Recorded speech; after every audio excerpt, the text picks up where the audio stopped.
So, today we're going to talk about overcoming burnout and just my experience with dealing with burnout. The reason I'm bringing you this video today is because I remember about a year or so ago really dealing with extreme fatigue and extreme burnout. Nothing I did seemed to work, and it was very, very difficult finding good information on how to do it.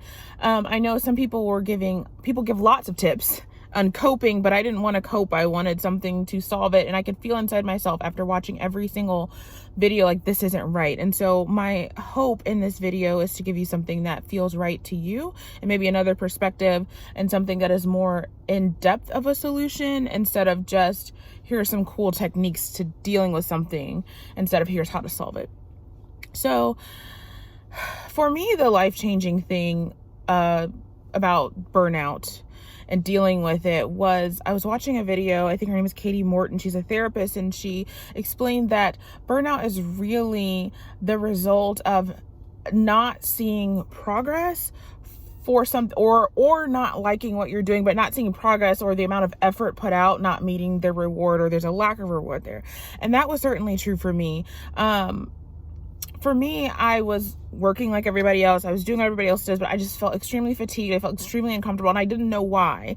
And when I would take rest days, I would take vacation days, I would I would literally take time away from the office, and it just never seemed to beat that feeling until I realized that that's what it was. I felt very, like anything I tried wasn't successful, and it wasn't getting me anywhere near the result that I was wanting to get. And I was living a life settling for something that was in front of me because I couldn't figure out, and not without trying, but I legitimately tried my hardest and still couldn't figure out how to get where I wanted to go. And so the key to dealing with burnout is listening to yourself. And if you've been listening to my past few videos, you know it's a common theme for solutions. And really what I had to do was take an honest look at everything, from waking up to the clothes I wore to everything, and going, well, do you want to do this? What do you want to do? And really listening to my inner thoughts and observing what was happening when I would feel like I was obligated to do something, and how my body would react to that obligation. So for instance, if a boss, dumps work on you that you weren't expecting, or moves a deadline, and, for no good reason, they just are antsy. And it's like watching the body, the response to, now I have to rush, and now I have to do this. And that's why I'm burnt out. Or I really want this, but I'm settling for this because no matter how hard I try, I can't get the thing I really want.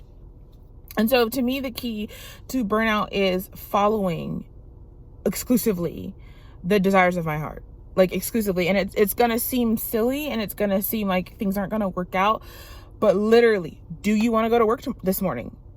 And asking yourself, do you want to take your vacation day? Don't worry about the money, don't worry about, literally, do you want to take it? And then sometimes I'd say no, and sometimes I'd say yes. Okay, do you want to do this project? And then you'll be surprised at the answers you hear back from yourself. It's yes, but I don't like doing it like this. And then you'll begin seeing the different options. Okay, maybe I could talk to such and such about changing the way this project is done. Or maybe I could ask my boss, hey, can we, what is your priority? This is too much on my plate. What is the priority for today? Maybe I could solutions start popping up to live a life that you want to live. And then from there, from making those decisions, you start being able to feel hopeful for the future. You start feeling like you have more control over your life. You start seeing progress in ways that you've never seen before, and thus beats the burnout. For me, where the burnout landed with jobs, honestly, it led to me quitting, but it was a weird circumstance where something happened where our department was dissolved, but I still had a job. It was something weird like that clarified the role and the next steps for me in a way that wasn't clear before. So life will start moving along with you as you move along.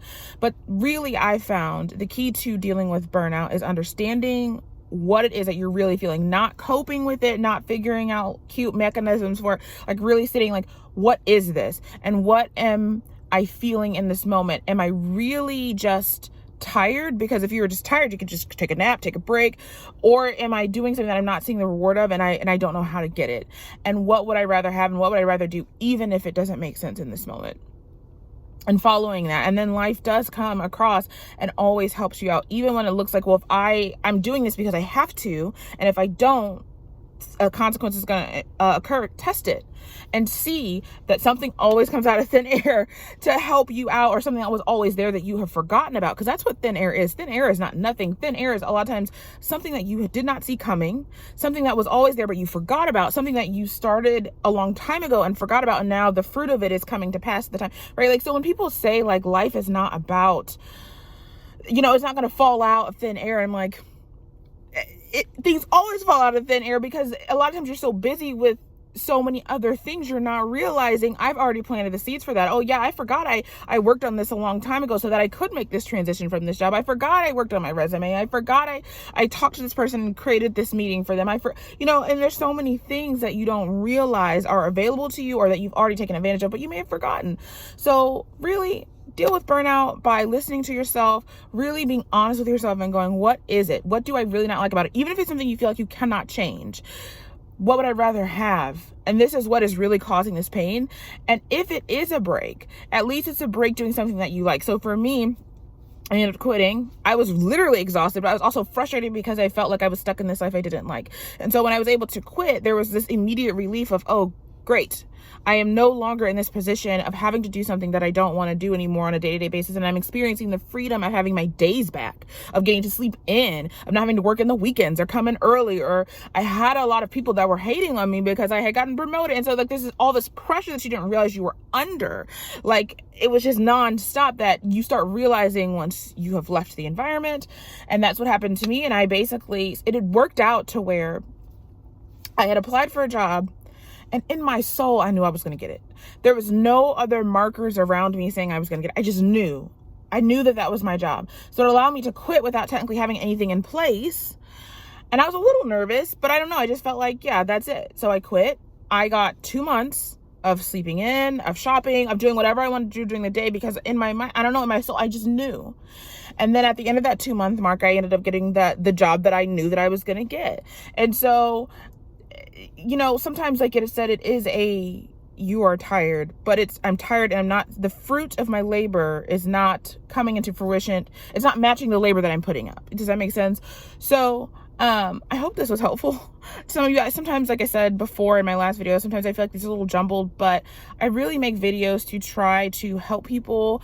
There's a large information gap, and I'm really trying to, as I'm learning, to share the real stuff, real solutions, real questions being asked to help you along, because that's one thing I'm always looking for some people that really have truth, really have insight, really are really emotionally intelligent, and really get how to solve problems and not just how to cope with life. So if you like this video, like and subscribe, and I look forward to seeing you in the next one.